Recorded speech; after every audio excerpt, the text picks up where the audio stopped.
welcome to Vibe Cafe. This is a show where we have interesting, spontaneous, and sometimes controversial conversations, as well as give you positive vibe and entertain you to the fullest. My name is Larry Nicodemus, and as always, I've got my co-host with me here. I am Oge, and it's such a pleasure to be in front of your screens today. All right, so the show today is super packed. Like I said, we're going to be having a very interesting conversation with an amazing guest who's going to be coming on pretty soon. We've also got the movie review, games, and so much more to entertain you. So don't go anywhere. We'll go on a quick break and we'll be right back. This is Vibe Cafe.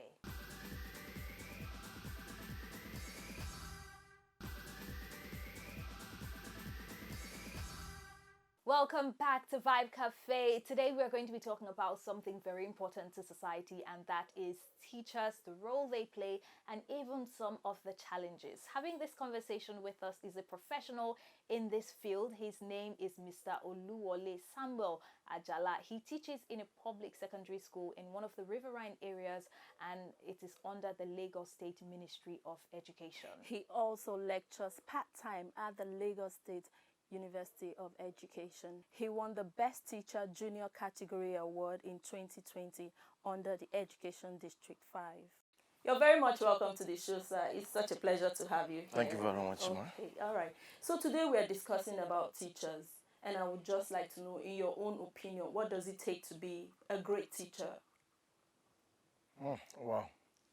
Well, I always say something. Almost every one of us, we are teachers. Okay. Because we have always impacted one way or the other in the life of others. Sure. But I think now we are looking at professional teachers. Yeah. Well, to be a very good teacher and effective teacher, especially now that we are in the 21st century, I think the first thing is that you must at least acquire and possess the four major C's. Four major C's of the 21st century skills. First is critical thinking. As a teacher, you must be able to think, to solve problems. Because your learners, what you want to teach them is not about theoretical. You want to see something that after you have imbibed it in them, they want to go outside and they want to make use of it for the betterment of themselves and even the society. So first is critical thinking. Then also creativity, ability to think out of the box. It makes a teacher to be unique. So where everybody just feels that, okay, this is what we are going to do. How do we solve this problem? Okay, let's go by it. But you look at it and say, no, why don't you go this way? It always helps the learners. And as well, collaboration, working with others. So ideas that you have, you share it with others. And the last, communication, ability to speak with others. So having have these four C's, then another thing is the mastery of your subject content, your subject area. Okay. You must be affluent and confident. I teach agricultural science, for example, now. And I'm so confident of myself. I can take my learners to the field. We practicalize, we grow vegetables, we grow crops in my school. So that confidence is there. They know that, wow, uncle, how do we plant this? I tell them immediately. How many? What is spacing? I let them know. What's the fertilizer application? I let them know. So they know that, wow, our educator is a great man. So being a teacher, being a great teacher is not just about ability to impact. It's not about your learners. How do they see you? And the way they see you now makes them to feel free with you. If your learner cannot come to meet you, then you're not a good teacher. So you must be reachable to them. They must be able to come around to you, meet you, tell you their problems that they have. And of course, you yourself, you must be ready to get feedback from them. From the feedback, you will be able to now assess or find out about their progress, their strengths, their weaknesses, so that you will now be able to use that to personalize your teaching. Personalizing teaching is not easy. It's when you have a class of 40, 50, 100, and you want to personalize for individual. But it's the best that a good teacher can do. Because the way you are going to learn will be different from the way she's going to learn. But by the time that you know that, okay, oh, she's a slow learner, she's a fast learner. Number one, your class arrangement, you can decide to say, okay, you have to come to the front. Do you know that myself, I up till when I got to the university, I never knew that I had problem with my eyesight. Oh, really? And most times, I'm always asked to sit at the back. Why? Because I'm a tall guy. And the teacher feels that because I'm sitting in the front, I'll be obstructing the view of others that are shorter than myself sitting at the back. So my teachers will always want me to sit at the back. But I can see the board. And I can't complain. So out through my secondary school, I have to go without my lenses. It was after I got to the higher institution and I felt, no, wow, I can't do this in an auditorium. You know what an auditorium is like? The lecturer is far from you and he's teaching, writing on the board. You can't see. So I have to go for my eye test to find out that so if assuming my teachers have done that to notice my problem, they wouldn't just ask me to sit at the back. They would have recommended me seeing an ophthalmologist for me to get my eyesight checked, then get me glasses. Then I'll be comfortable learning in the class. So that is another. You have to know your individual learning styles for your learners. Because you don't just come to the class, you just teach, and the next thing, any question, you go out.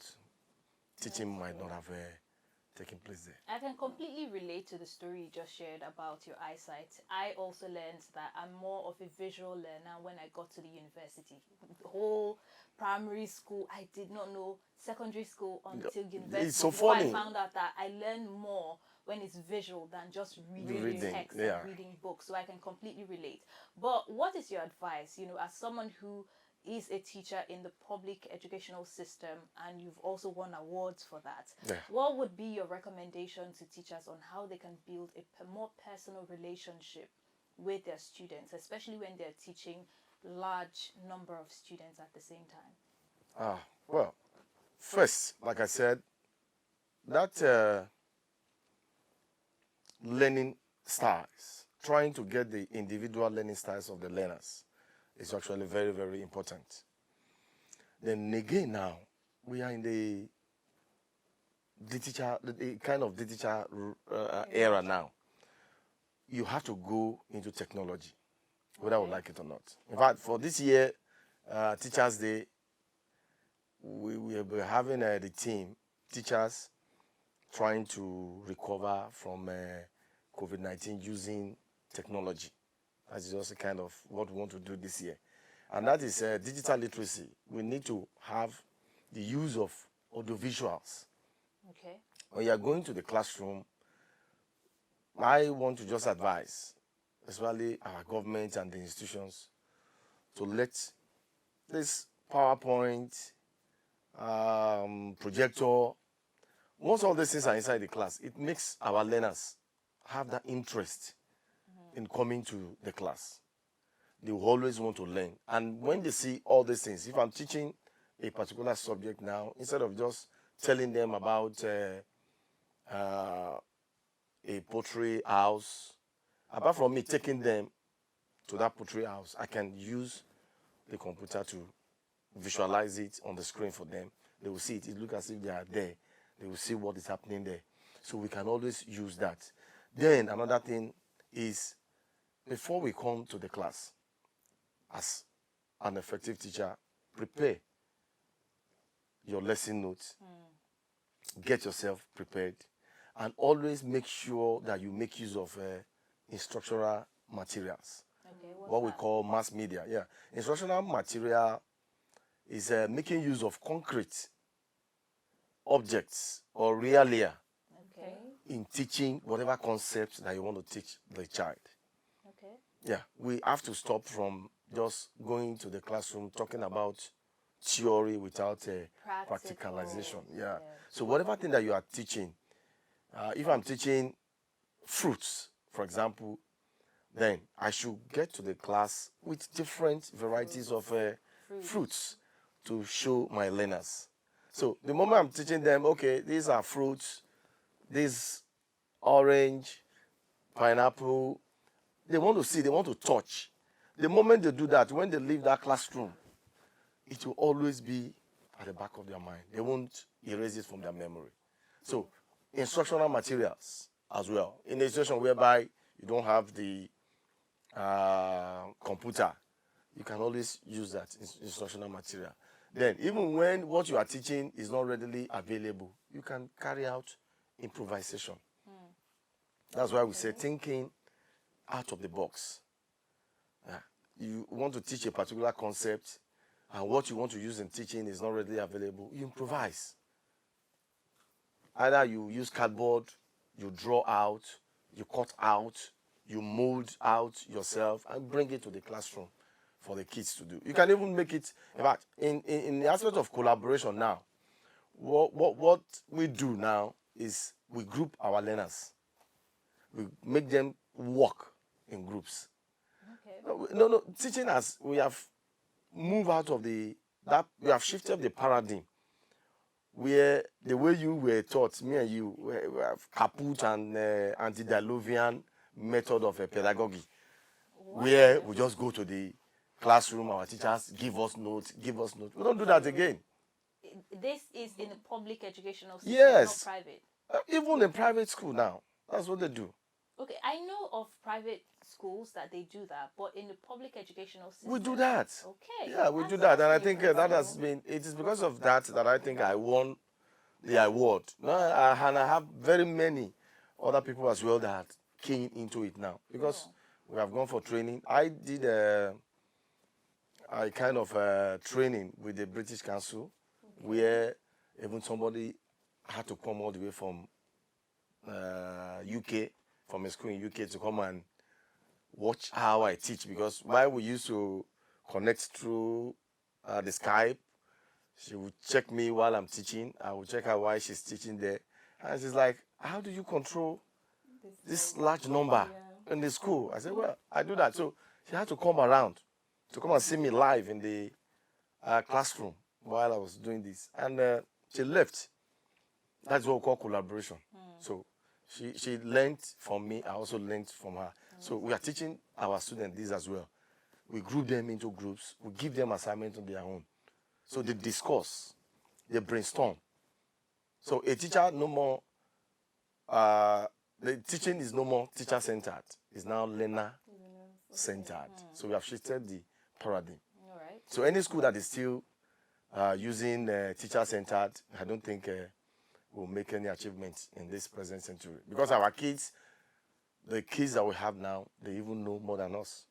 I'll tell you. True. When you ask them, they know more, they just keep quiet. But when you ask them, they will be spoiled to open up their mind and they will talk out. So, collaboration. All right, that's amazing. Well, sir, I would really love to know. I know there are some challenges teachers face, of course. So, in your own view, what are some of these challenges teachers face in the course of carrying out their duties? Well, like every other profession, there are always bottlenecks. And that of the teaching profession is, we have plethora of problems, I have to tell you. But, well, I thank God the Lagos State government is really trying in that aspect, because I would have been talking about overpopulated schools. But now you find out that more schools are being established right now, especially in Lagos State. But that is actually one problem, because there's population explosion. People keep giving birth, and when people give birth, what do you expect? The classrooms will be crowded. So that's one. Then another thing is infrastructure. The infrastructures are not really enough, where we have a shortage of benches and where to sit. Then the issue of textbooks as well, because of the country, the economic kamikaze that we are facing presently. Most parents find it difficult to get textbooks. But thank God the internet is there. Those that have Android and phone at home, they can always read their books online. But and another thing, of course, is the remuneration for the teachers. Most of us have always, as teachers, have always been shouting for improved welfare, which we pray that one day the government will give to us, because to be passionate about your work, you also need motivation. Incentives, So, that's true. thank you very much. All for right, that. amazing. At this point, we're going to check out our fact file. And since we're talking about teachers, our fact file is on that topic. Okay. So our fact file today says that the vast majority of teachers are women. In fact, it's nearly 77% more than men. They also said that 54% of principals are women. Why do you think that is? Well, the fact file is very much correct. And why I think this has been so is that most male, you see, they find it difficult to want to come into the teaching profession. Why is that? One, we have different types of teachers. Where you start from is usually the preschool, Okay. which is the cradle. So at the cradle level, you find out that it is the females who are more or less like mothers or mothers to be that are mostly in that level. And that level happens to be a level that everybody must pass through. So, and you can know, you can imagine guys now having to take care of the newborn babies. I want to poo-poo, I want to do all that. True, So absolutely. definitely it will be the women. I don't think there's any other reason for gender gap in teaching profession, apart from the fact that the mothers, the females, they key into the preschool, Okay. elementary, more than the male counterparts. And that's why that fact is really correct. All right. We're about to wrap up, but how can parents be more involved? As you know, teaching is not just the teachers' jobs. How can parents get more involved in terms of collaboration in how to, teach their children? Yeah. First, parents have been helping out. When we give assignment, you always hear my mommy, my daddy did this assignment for me. That is wrong. Okay. Yes. One way that parents can help out is to just facilitate to see that the assignment is done. Not to do that assignment for the kids. I have a situation whereby even some parents give the home teachers their students, even they get home teachers because of assignments, which is totally wrong. So let our parents just encourage our work by asking the learners, their children, their words, to do the assignment by themselves. They can really give out helping hands, but not to do it for them. That's one. Another way is the way they talk about us, the teachers, in the presence of their children matters a lot. Some parents, the way they talk about us when we are not there, is always very funny. Some of them, they do come back to give us this feedback. These are ways that we don't like. And if you spoil or you abuse or you insult the teacher in the front of your child, who happens to be the learner, there's no way that child wants to respect that teacher. On going back to the classroom the next day, that slight is always there. So let us portray our teachers in good light. Then also, let's always show appreciation. There are lots of ways I can appreciate the teachers. Appreciate your teachers, the learners. When you give them maybe gift cards or even notes, thank you notes to give to the teachers will be motivated to do more. Everything is not about money. True. But praises, either publicly or privately, maybe during end of session, prize giving, you can decide to give. No, parents, Some parents are wonderful. They do it. They do it. Mostly, even in the private sector, you always see that they always appreciate their teachers. I was watching recently a PTA of a school. I think I've forgotten the school. Gave out plots of lands. To the teachers. Yes, to the teachers that have spent 10 years. No, I think if others can emulate such a gesture, the teachers will be motivated, they will teach well, and we are going to definitely have a better society. Amazing, amazing. Thank you so much for having this Thank you conversation very with much. us. I'm We'll go grateful. on a quick break. When we come back, we've got the movie review and the game, so don't go anywhere. This is Vibe Cafe.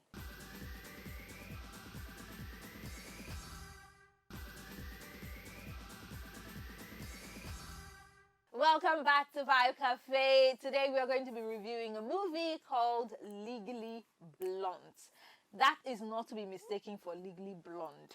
I don't know who first of all came up with the idea of the name, but yeah, that's the movie we are going to be reviewing. It's a Nigerian film, and it pretty much follows the life of a lawyer who was defending this alleged murderer who they said murdered his wife, and then she proved that he did not, and then they somehow got in a relationship and she discovered some deep dark truths about him, and things just got really complicated. I'm trying not to give any spoilers here, but yeah, that's pretty much what the story is about. How do you feel about the film? Did you enjoy it? First off, Because I did not.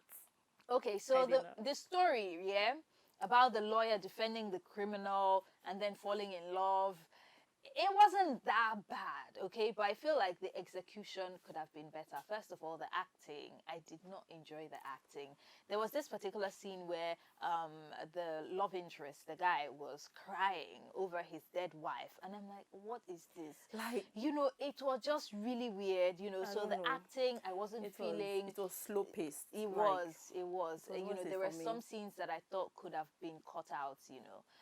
But yeah, Exactly. that's pretty much it. On a scale of 1 to 10, this is a film that I would give a 5, a 2, a 1, a 0. Oh, that's a 3. A 3, right? Yeah. Okay. All right. That's fair enough. Yeah. Or you can totally go check it out for yourself. Maybe you would love it. There are some interesting scenes, so check it out and let us know on social media at Vibe Cafe Show. We'll go on a quick break. When we come back, the game. So don't go anywhere. This is Vibe Cafe Show.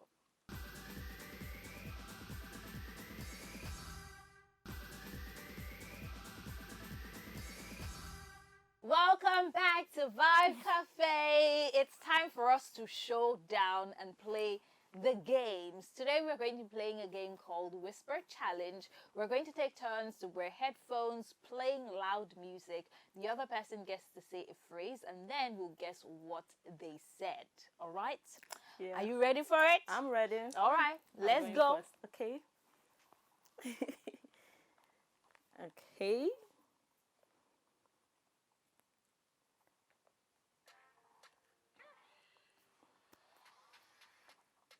Show me something this good. Show me something this good. Show me something this good. Something. Say it again. Show me something this good. I'm not getting that. All right. All right. I said, show me something this good. Damn. I won't All have right. gotten that. Okay. Okay. I'm feeling good today. I'm feeling good today. You're feeling safe. I'm feeling good today.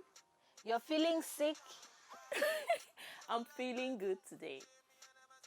You're feeling it today. No. What you I'm feeling good today. Ah, okay. All right. Okay. You have this glow. There is a glow. You have this glow. You have this glow. Yeah. That was nice. That was nice. Are we going again? All right. So I Okay. think that is it. 1-1. This was fun. absolutely loved it. Yeah, I did And too. yeah, definitely recommend you play this with the people you care about at home. All right. This brings us to the end of the show. Thank you so much for joining us. I hope you enjoyed it just as much as we did right here. We'll come back next week so we do this all over again. In the meantime, follow us on social media at Vibe Cafe Show. Follow me at Larry Nick. And follow me at Fab Malin. Until next time, bye.